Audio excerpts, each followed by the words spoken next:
Film की शुरुआत में हम देखते हैं कि एक आदमी शहर से बहुत दूर जंगल में रह रहा है। एक दिन रिसर्च के दौरान उसे जंगल का एक जहरीला सांप काट लेता है। वो बहुत घबरा जाता है और उसका फोन भी नीचे गिर जाता है। अब वो किसी को मदद के लिए कॉल नहीं कर पाता। उसने खुद ही अपना जहर निकालने की कोशिश की और हाथ को काट लिया, लेकिन इसका कोई असर नहीं हुआ। घर जाकर भी उसने हाथ काटा, लेकिन अब देर हो चुकी थी। जहर उसके शरीर में फैल रहा था और उसे अजीब अजीब हेलुसिनेशंस होने लगे। वो कई दिनों तक ऐसे ही पड़ा रहा। एक दिन वहाँ कई साइंटिस्ट्स आए उसे ले जाने के लिए। इस बात का उसे थोड़ा होश था। वो अभी जिंदा था, लेकिन उसके शरीर में कोई ताकत नहीं थी। उसने हिम्मत करके इन लोगों को आवाज देने की कोशिश की, लेकिन आवाज नहीं निकल पाई। और ऐसे ही सब लोग वहाँ से चले गए, ये सोचकर कि इश यहाँ नहीं है। सीन कट होता है और कुछ दिन बाद का सीन दिखाया जाता है। उसके हाथ का जो कट था उससे जहर बाहर निकल गया था और थोड़ा बहुत जहर जो दिमाग तक गया था अब ठीक हो रहा था। बस उसे थोड़े हेल्यूसिनेशंस आ रहे थे। होश में आते ही उसने तुरंत शहर के हॉस्पिटल जाने का फैसला किया। उसने अपनी कार साफ की और शहर की तरफ निकल पड़ा। लेकिन एक अजीब बात उसने देखी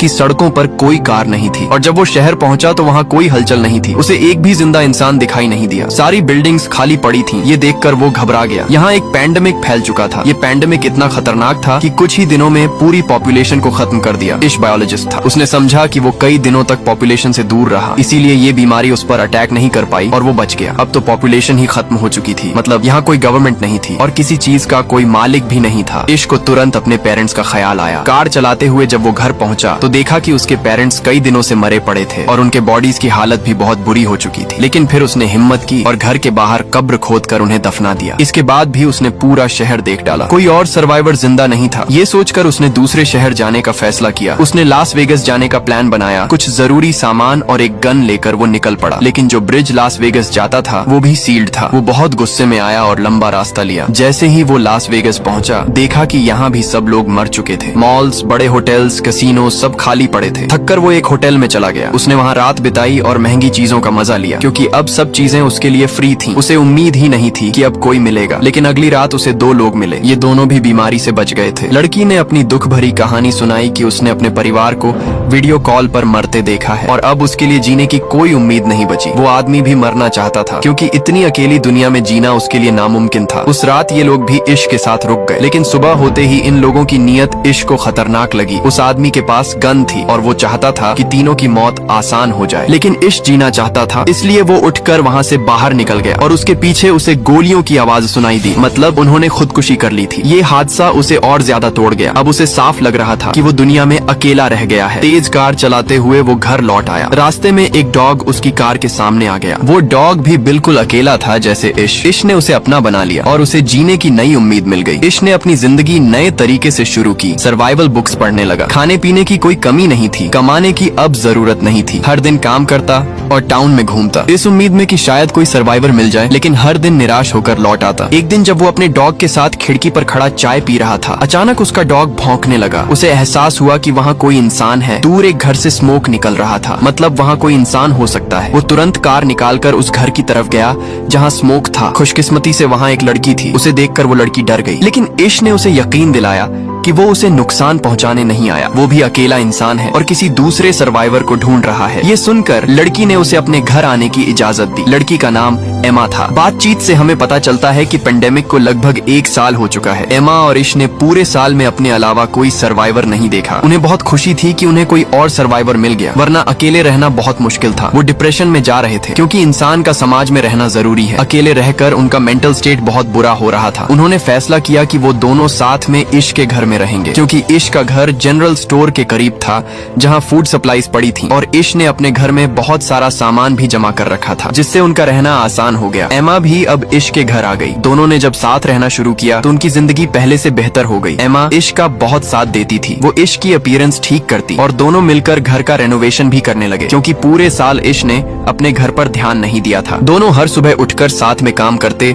और अपने टारगेट्स पूरे करते। इन दोनों ने ये भी सोचा कि अगर पूरी दुनिया में सिर्फ यही दोनों बचे हैं तो इन्हें पॉपुलेशन भी बढ़ानी चाहिए। पहले ये दोनों का फैसला था, लेकिन जब इश को पता चला कि एमा प्रेग्नेंट है तो वो बहुत डर गया। उसे डर था कि उसके बच्चे इस अजीब दुनिया में सरवाइव कर पाएंगे या नहीं। एमा ने उसे हिम्मत दी कि सब ठीक होगा। इश जो बायोलॉजिस्ट था, उसने बुक्स पढ़कर बच्चे को जन्म देने के तरीके समझने शुरू किए, क्योंकि उसे पता था कि अब ये दोनों अकेले हैं और उन्हें ही ये काम करना पड़ेगा। साथ ही दोनों घर को परफेक्ट बनाने की कोशिश भी कर रहे थे। इश ने सोलर पैनल्स भी लगा लिए थे ताकि घर में इलेक्ट्रिसिटी की कमी ना हो, क्योंकि पेंडेमिक को बहुत वक्त हो चुका था। शहर जंगल जैसा बनने लगा था और जंगल के जानवर अर्बन एरियाज की तरफ आने लगे थे। ये उनके लिए बड़ा खतरा था, इसलिए उन्होंने घर के चारों तरफ फेंस बना लिया और जानवरों से बचने के लिए कुछ वेपन्स भी रख ली। इन लोगों ने खुद भी कई वाइल्ड एनिमल्स पाल लिए थे जिनसे उनकी जरूरतें पूरी हो रही थी और ये लोग बहुत बिजी भी रहते थे। इंसानों की गैर मौजूदगी में पूरा इलाका हरा भरा हो गया था और यहाँ की हवा भी बहुत साफ थी। उनकी सेहत भी बहुत अच्छी हो गई थी। उनकी जिंदगी किसी हद तक परफेक्ट हो गई थी। लेकिन फिर एक दिन उन्हें एक और बड़ी प्रॉब्लम का सामना करना पड़ा। पता नहीं कहाँ से अनगिनत चूहे शहर में आ गए। उन्हें देखकर इश बहुत पैनिक हो गया। इन चूहों को घर से दूर रखने के लिए इश ने अपने घर के एयर गेट्स में आग लगाई, लेकिन ये सिर्फ एक रात काम आया। एमा ने उसे कहा कि हम इसका भी सोल्यूशन निकालेंगे। सुबह होते ही इश घर से बाहर निकला। उसने आसपास कई कैट्स छोड़ दी। कैट्स ने इन चूहों को खाना शुरू कर दिया और आखिरकार ये प्रॉब्लम भी खत्म हो गई। आखिरकार वो दिन भी आ गया जब एमा को बच्चा पैदा करना था। इश ने खुद ये काम संभाला और हमें दिखाया जाता है कि उनकी एक बहुत प्यारी बेटी हुई। ये देखकर दोनों बहुत खुश हुए। उन्हें जीने की नई उम्मीद मिल गई। इसके बाद ये लोग सड़कों पर गए और अपने घर का एड्रेस लिख दिया, इस उम्मीद में कि अगर कोई सर्वाइवर यहाँ आए तो वो उनके घर पहुँच सके खाने और पानी के लिए। 6 साल बाद इश किसी काम से जंगल जा रहा था कि अचानक उसकी कार के सामने एक जंगली जानवर आ गया। डरकर इश बाहर आया और उस जानवर को देखा। वो अभी जिंदा था लेकिन बहुत दर्द में था, इसलिए इश ने उसकी तकलीफ आसान करने के लिए उसे गोली मार दी और मार दिया। दूर से ये सब एक लड़की देख रही थी। गन की आवाज सुनकर वो डर गई और भागकर जंगल में चली गई। इश ने भी उसे भागते हुए देखा और तुरंत उसके पीछे दौड़ा ताकि उसे पकड़ सके। इस लड़की को लगा कि इश उसे नुकसान पहुंचाएगा, लेकिन इश वैसा नहीं था। वो खुद भी सर्वाइवर्स की तलाश कर रहा था। जब उसने इस भूखी लड़की को एप्पल खाने के लिए दिया तो लड़की को समझ आया कि इश बुरा इंसान नहीं है। इश उसे अपने घर ले जाना चाहता था, लेकिन वो लड़की कार में उसके साथ नहीं बैठी बल्कि पीछे वाले ट्रंक में बैठ गई। घर लौटकर देखा गया कि लड़की ट्रंक से बाहर आने के लिए तैयार ही नहीं थी। घर में हमने देखा कि इतने सालों में इश और एमा के 2 बच्चे हो चुके थे और अब उनका तीसरा बच्चा होने वाला था। उन्होंने टाउन में हर जगह अपना एड्रेस लिखा हुआ था और उसी एड्रेस को देखकर 2 और सर्वाइवर्स उनके पास रहने आ गए थे जिनका नाम था जॉर्ज और मरीना। और अब 1 साल से ये दोनों इश और एमा के साथ रह रहे थे क्योंकि यहाँ किसी चीज की कमी नहीं थी। खैर, अब इश जंगल से लड़की को भी ले आया था, लेकिन वो लड़की अभी तक ट्रक से नहीं निकली थी। उसने पूरी रात ट्रक में ही गुजारी। सुबह मरीना उसे खाना देने आई तो लड़की डर गई और खाना फेंक दिया। फिर मरीना ने उसे समझाया और अपनी कहानी सुनाई। उसने बताया कि वो और जॉर्ज कई महीनों से इस अकेली दुनिया में भटक रहे थे। फिर उन्हें इश और एमा का एड्रेस मिला और वो इनके साथ रहने लगे। उसने ये भी कहा कि ये दोनों बहुत अच्छे लोग हैं और यहाँ किसी चीज की कमी नहीं है। उसकी बातें सुनकर लड़की थोड़ा शांत हुई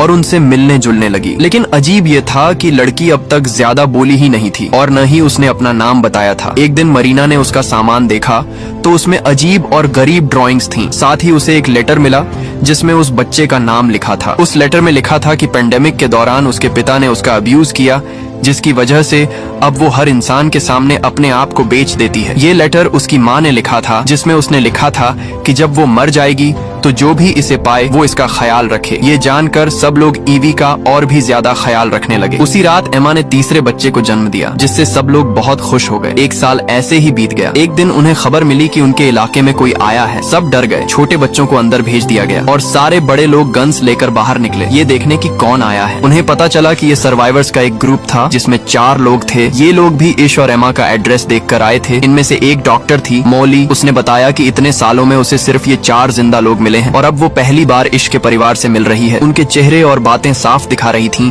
कि वो किसी को नुकसान नहीं पहुंचाएंगे, इसलिए इश और एमा ने भी उन्हें अपने परिवार में शामिल कर लिया। वैसे भी यहाँ किसी चीज की कमी नहीं थी। अब सब मिलकर एक बड़ा सोसाइटी बना सकते थे। इश ने इन नए लोगों को सर्वाइवल के रूल्स समझाए कि हमेशा अपने वेपन साथ रखना है क्योंकि अब ये दुनिया जंगल जैसी हो गई है। कभी भी जंगली जानवर सामने आ सकते हैं। जब भी सप्लाईज लेने बाहर जाना हो तो हमेशा ग्रुप में जाना होगा, वरना कोई भी जंगली जानवर या और खतरा उन्हें नुकसान पहुंचा सकता है। ये सारे रूल्स बताने के बाद सब सप्लाईज लेने बाहर गए। मौली जो डॉक्टर थी वो मॉल और हॉस्पिटल से बहुत सारी चीजें लेकर आई जो उनकी कम्युनिटी के काम आ सकती थी और जिनसे सबका इलाज हो सकता था। साल ऐसे ही बीतते गए और हमें पता चलता है कि इस पूरे ग्रुप में अब बहुत सारे बच्चे हो गए थे। बाकी कपल्स के भी बच्चे हो गए थे। अब उनकी कम्युनिटी बढ़ रही थी। इश अपने बच्चों को पढ़ाता था और उन्हें बताता था कि पहले कम्युनिटीज कैसी होती थी, इंसान कैसे सरवाइव करता था। वो उन्हें सिखाता था ताकि आगे चलकर उन्हें कोई मुश्किल न हो। उनकी जिंदगी सामान्य तरीके से चल रही थी। घर के चारों तरफ पूरा जंगल था और एक दिन उसी जंगल से एक बहुत बड़ा लायन उनके घर में घुस आया। शुक्र था कि सही समय पर इश की नजर उस पर पड़ गई। इश बच्चों को बचाने वहाँ पहुँचा, लेकिन लायन ने उस पर हमला कर दिया। इससे पहले कि बाकी लोग कुछ कर पाते, लायन ने उसे बुरी तरह घायल कर दिया। ये देखकर सब घबरा गए। जब सब वहाँ पहुँचे तो लायन वहाँ से भाग गया। एमा ने इश की हालत देखकर गुस्से में गन उठाई और जंगल में जाकर उस लायन को मार डाला। वक्त रहते सबने मिलकर मोली की मदद से इश की जान बचा ली और फिर उसका इलाज शुरू हुआ। कई हफ्तों के बाद इश पहले जैसा ठीक हो गया। अब 17 साल बीत चुके थे। सबके बच्चे अब जवान हो गए थे। हमें पता चलता है कि इतने सालों बाद इश की सबसे बड़ी बेटी हैदर अपने ग्रुप के एक लड़के के करीब आने लगी। उनकी दोस्ती बहुत गहरी हो गई थी और किसी को उनकी दोस्ती पर ऐतराज नहीं था, क्योंकि अब तो इन्हें आपस में रिश्ते बनाने ही थे। हैदर और वो लड़का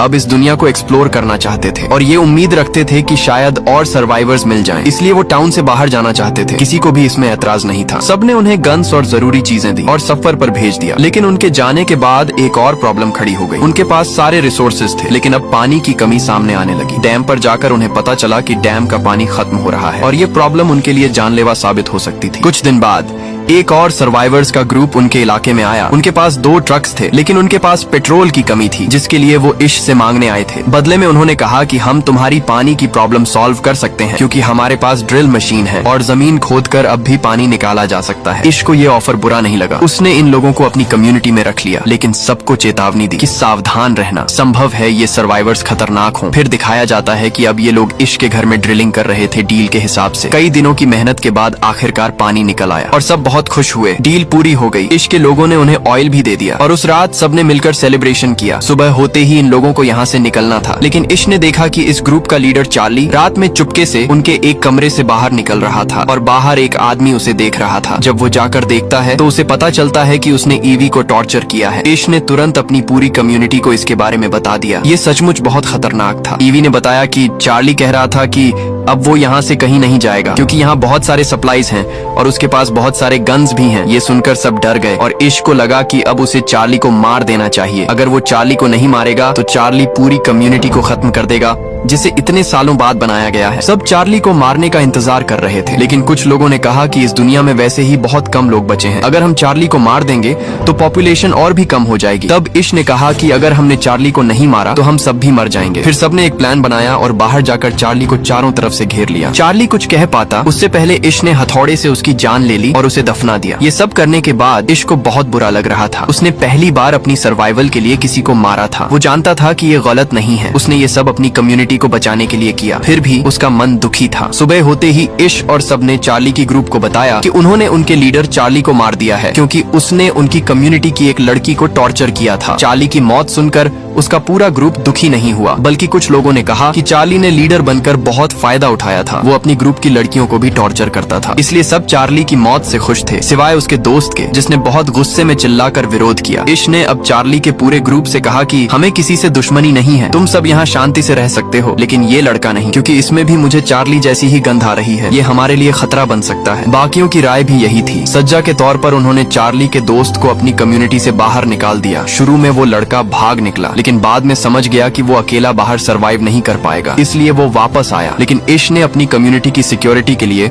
उसे वापस स्वीकार नहीं किया। ये दिखाया गया कि कम्युनिटी के सारे बच्चे पुराने रिसर्च से एक प्लेन बनाने की कोशिश कर रहे थे। उन्हें यकीन था कि कुछ ही दिनों में वो प्लेन तैयार कर लेंगे, लेकिन उससे पहले उनकी कम्युनिटी को एक और बड़ी समस्या का सामना करना पड़ा। कई लोग उसी वायरस से इन्फेक्ट हो गए जो 20 साल पहले फैला था। अब तक सारे सर्वाइवर्स इम्यून थे। मॉली के पास बहुत सारी मेडिसिन थी जिनसे उसने सबका इलाज किया, लेकिन इश का बेटा बहुत बुरी तरह बीमार हो गया। उसकी हालत बहुत खराब थी, जिससे पूरी कम्युनिटी टूट सी गई। इसी बीच इश की बड़ी बेटी हैदर अकेली घर वापस आई। वो रो रही थी। सबने उससे उसके पार्टनर के बारे में पूछा। रोते हुए उसने बताया कि जब वो दोनों जर्नी पर निकले थे तो उन्होंने बहुत सारे सिटीज खोजे, सर्वाइवर्स ढूंढे, हर घर देखा, लेकिन कोई सर्वाइवर नहीं मिला। वो हर जगह अपने घर का एड्रेस लिखते जा रहे थे। फिर वो एक जगह पहुंचे जहां उन्हें जंगल में एक आदमी मिला। उस आदमी ने हैदर के पार्टनर को मार दिया। उसने कहा कि ये चार्ली का बदला है, यानी साफ था कि वो वही आदमी था जिसे इश ने अपनी कम्युनिटी से निकाला था। हैदर ने कहा, मैं अपनी जान बचाने के लिए क्या करती, मैंने भी उसे मार दिया और फिर जल्दी से अपने घर लौट आई। ये सुनकर सब बहुत दुखी हो गए। अभी वो इस गम से निकले भी नहीं थे कि इश का दूसरा बेटा भी मर गया। मामला यही नहीं रुका। इश के बेटे की मौत के बाद और 3 मेंबर्स की मौत हो गई। इस हादसे से इश पूरी तरह टूट गया। अब वो इस दुनिया में जीना ही नहीं चाहता था। वो सब छोड़ देना चाहता था, लेकिन एमा ने उसका साथ दिया। जैसे पहले जब वो दोनों अकेले थे, एमा ने कहा, देखो जब हमें कोई नहीं मिला था तब हमने दोनों ने साथ मिलकर जिंदगी शुरू की थी और आज हम इतने बड़े ग्रुप बन गए हैं। हमें इस दुनिया को आगे बढ़ाना है। अगर तुम ऐसे हार मान लोगे तो ग्रुप के बच्चों को कौन सिखाएगा। ये सुनकर इश को थोड़ा हौसला मिला। वो पहाड़ पर सनराइज देखने गया। वो सनराइज पुराने वर्ल्ड के सनराइज से अलग था। पहले नेचर के कलर्स फीके लगते थे, अब सब कुछ फ्रेश लग रहा था। ये देखकर इश को एहसास हुआ कि ये पिछला वर्ल्ड नहीं है, ये एक नया वर्ल्ड है। वो अपने बच्चों को पुराने वर्ल्ड की तरह जीना सिखा रहा था। ये गलत था। अब उसे अपने बच्चों को नए वर्ल्ड में सरवाइव करना सिखाना था। घर लौटकर उसने बच्चों को स्पीच दी। हम अभी तक गलत दिशा में जा रहे थे। हम पुरानी दुनिया की तरह जीने की कोशिश कर रहे थे, लेकिन जब पुरानी दुनिया है ही नहीं तो फिर उसमें सरवाइव करने की ट्रेनिंग क्यों। ये नई दुनिया है और हमें इसके हिसाब से चलना होगा। इश ने कहा, अब से तुम वही सीखोगे जो नेचर तुम्हें सिखाएगा और जो इस दुनिया में सरवाइव करने के लिए जरूरी है। इस दुनिया में उनकी कम्युनिकेशन पूरी तरह बंद हो चुकी थी, इसलिए उन्होंने अपना कम्युनिकेशन नेटवर्क बनाने का फैसला किया। उन्होंने फिर से एक नया रेडियो बनाया जिससे उनकी कम्युनिकेशन मजबूत हुई। इसके बाद इश ने रोज नए सोशल इवेंट्स रखने शुरू किए जिनसे बच्चों को समझ आया कि कैसे इंसान साथ में रहकर सरवाइव करते हैं। अब इश अपने एफर्ट सिर्फ अपने तक नहीं रखता था। उसने कम्युनिटी से बाहर भी अपना सिटी रेनोवेट करना शुरू किया। उसने होटल्स फिर से बनाए, फिर उसने आसपास के सिटीज को भी रिपेयर करने का फैसला किया। फिल्म के पोस्ट क्रेडिट सीन में हमें दिखाया गया कि इश अपने पोते ग्रैंडसन के साथ है। वो उसे यही पूरी कहानी सुना रहा है। वो अपने पोते से कहता है, ये दुनिया अब हमारी जनरेशन की है, अब इसे आगे बढ़ाना तुम्हारा काम है। ये कहते हुए कहानी यहीं खत्म हो जाती है।